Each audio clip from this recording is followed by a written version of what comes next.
everyone. So I will be talking about the rise of monasticism in the early church. I'm using the reading from Shelley, chapters 34 through 40, in the video titled Monasticism in the Early Church. When I first dug into this topic, one thing that stood out to me was how monastic life began because Christians were trying to take their faith seriously in a world that felt like it was really truly drifting away from God. And after Christianity became legal under Constantine, the church grew fast. But it didn't always mean that it grew spiritually. And so Shelley talks about how the church started gaining power and comfort. Because of that, some believers felt like things were getting too relaxed spiritually. And that was in chapter 34. And so the video helped me see why people chose to leave cities and chose to live in a desert. So because they wanted a life where they could truly focus on prayer and discipline and truly seeking God without any distractions. And so a name that truly stood out to me was Anthony of Egypt, who often was called the father of monasticism. He wasn't trying to start a movement, but his example truly inspired others to follow a life of simplicity, of quiet and spiritual growth.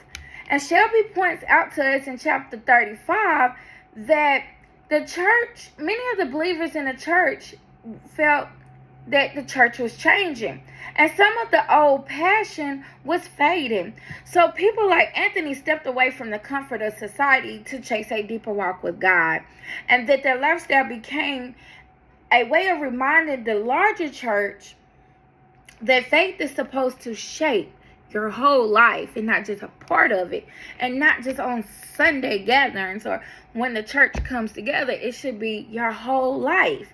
And another thing that I learned about monasticism wasn't just about isolation.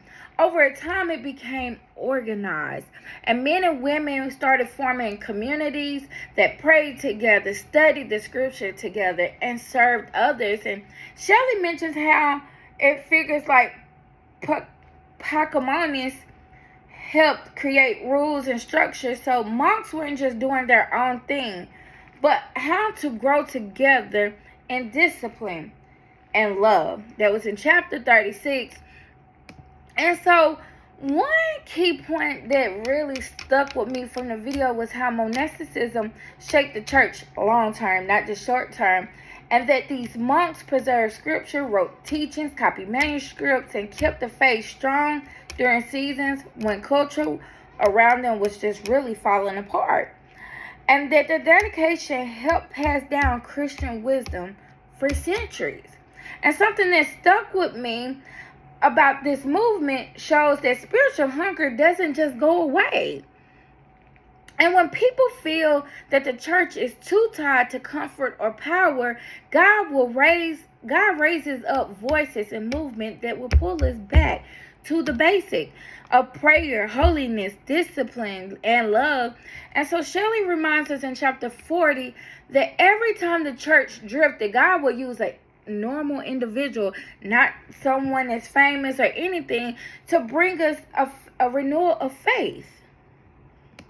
And to me, monasticism is a picture of believers saying, I want more of who God is and less of what the world offers us. And even though most of us aren't called to live in a desert, but still today, it challenges us. It makes us ask ourselves, how am I making space for God, even with a busy schedule? So overall, monasticism grew because Christians wanted a deeper faith, and their commitment ended up shaping the whole church.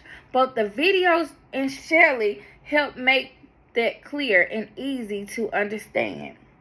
Thank you for listening, and I look forward to hearing everyone's response.